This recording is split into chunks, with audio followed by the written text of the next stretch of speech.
tell us a little something about Creative Assembly and your stance on them? Creative Assembly is in a very shit situation right now.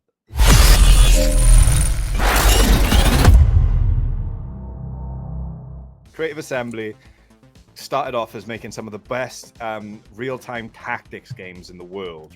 It started off with Shogun, Medieval 1, Rome 1, and then they went into Medieval 2, moved into Empire, was a bit iffy with Empire because they completely changed up their engine. Got into Shogun 2, which was just a complete return to form. So people were like, new engine, we get it. Then they released Rome 2 in 2013, and it was the most awful dog shit game release of all time. Worse than fucking Cyberpunk 2077. What made it so awful? Essentially, you would have game-breaking bugs. The AI was completely broken. They introduced a new thing called naval landing battles, right? Where you would have armies on boats and they'd land on the shore and attack. The boats would come in, and just as the ship was about to hit the shore, it would just keep on going, and they would just click through the ground, and they would be doing all sorts of crazy shit. They fixed the game in terms of bugs, but the game itself is still not good. Absolutely nowhere near the originals in terms of complexity and depth.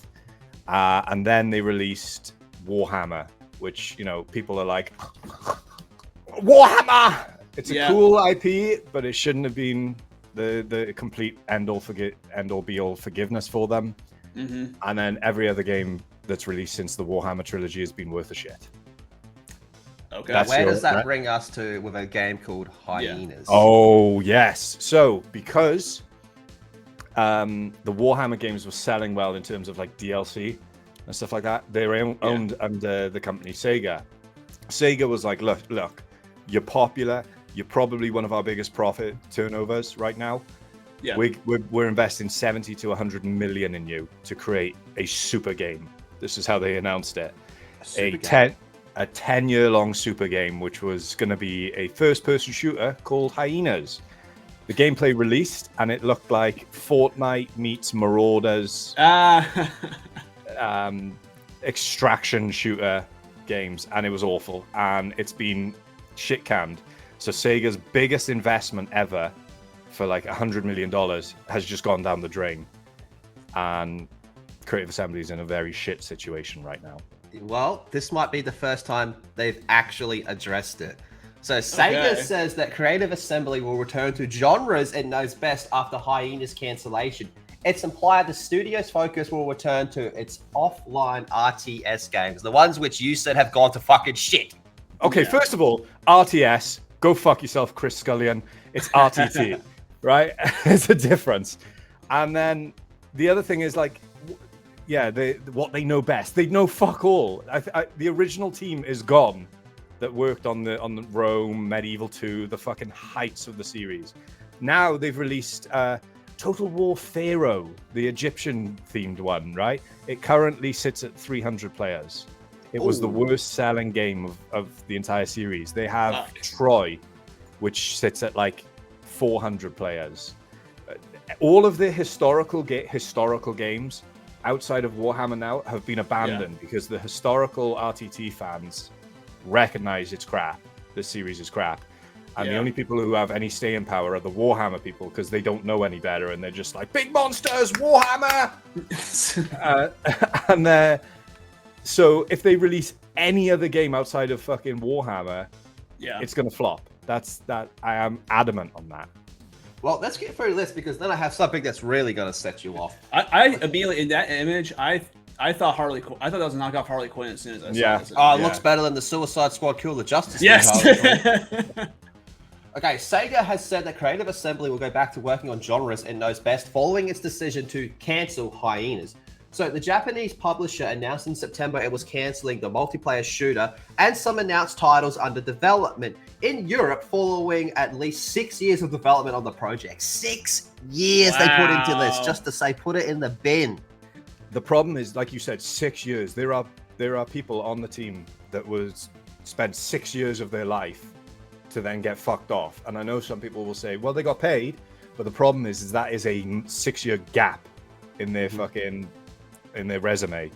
Yeah. There are people who are not even associated with Hyenas that are getting fucking burned for this, getting made redundant. Wow. Work purely on Total War, getting fired. And there is there's a guy called Voland who was able to have extreme Voland, right? And he had very fucking disgruntled devs coming to him and saying, bro, you want all the leaks? We got them. Yeah. Rob Bartholomew, one of the main executives in terms of marketing, fired. All the inside scoops as to how the game, how the general climate of the, being in the job is, dog shit. They're terrible. Everything. We were begging to them. We could do this. We could do this. Please let us do this. This would make the game better. And they would be like, the marketing team essentially had full control. And we're like, nah, fuck off. We're going with this. And it would be like the worst, most critiqued thing. So, developer Creative Assembly has suggested the game was cancelled due to being too ambitious. And high competition in the multiplayer shooter space. Okay, that point's fair. The competitiveness in the multiplayer shooter space, that's one fair thing. However, during a financial results briefing presentation held this month, Sega Sammy Holdings president and group CEO Hikari Tsutoda stated that the development was working on a genre it didn't know well enough, resulting in the game's cancellation and a number of redundancies. So a whole bunch of people lose their jobs because people at the top are fucking retards. Sounds familiar. Yeah. So each studio has its own strengths and weaknesses, but the favorable winds of the early COVID-19 period. Favorable winds of early COVID-19. Okay. Coupled with the strong performance of each title led us to adopt a strategy of accelerating more, even in areas where these studios have not tried yet for further growth. However, some studios did well and some did not, so we've decided to focus again on our strengths of each studio.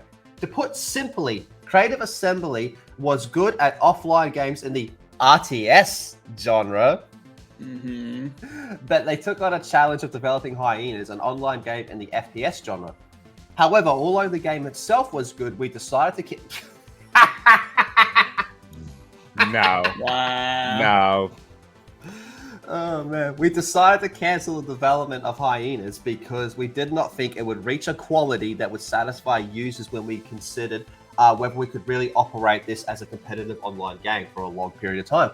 So how can it be good then if you said it's not going to reach a quality that would satisfy? It's not like it definitely didn't have enough buzz in the alpha area. And if you go back and look at Hyenas trailer and then find all the comments on that, it is just everyone dogging on the game saying, who fucking asked for this? Oh boy, a Fortnite shooter clone. Oh boy, They may think it's good, but I think at least to recognize, like, they put this in what the space is right now. They're not pulling anybody from any other game to come play this. No. And make this their main. So during the QA session following the presentation, Sotomi was asked about the future structure of Sega's European studios. As part of the process of structural reform centered on Creative Assembly, we intend to optimize the workflow and concentrate their resources on the development of their specialty genres. Reports following the game's cancellation suggested staff at Creative Assembly were unhappy with the development, which is what you talked about. Yeah. With some sources, this guy right here, he's one of them.